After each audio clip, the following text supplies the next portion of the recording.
Мына қора бір берекелі болды ғой. Неше күн болды. Күніге бір мәрте деген шығар. Көлеңке әншейін. Екі күрек лақтырамын да телефон қарап. Оқыра деген бәлекем ғой. Мыналарың оқыралап. Секіріп шекет. Асыр тұсырын шығады. Жекітжан. Тұр. Бір орныңа бар. Оқыралама тұр, поқыраласың да. Айдап жүр чаңдатып. Қораның ішіндеген. Өйді аян екеу болды. Деушімет. Екеу де шығылар. Оқыралап. Айерден шықты екен. Чағасындар, мотан чағасындар, Өй! Жекітжан. Қарасаңшы мына. Мына вообще далаға шығып қуып кетті.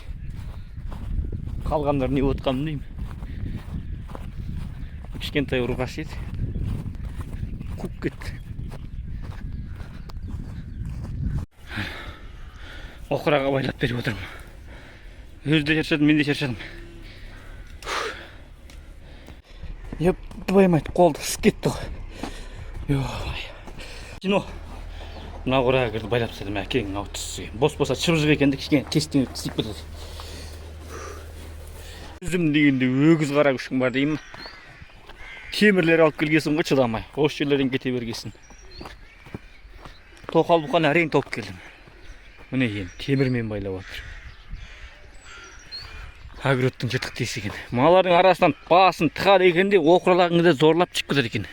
Енді темірден шыға алмайды шығар. Қолдан келгенде жасадық енді. Кетеді деген жердің ағаштарын жиілеттік. Ана жаққа 3-4 темір әкеп қойдық. Ыстық болып кетті, оқырлайтын жөні бар.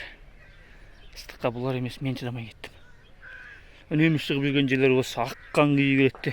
Не секіреді, не мойын тығады да шөп шығып кетеді. Адан ойнақтаған күйі. Қалған жер жақсы.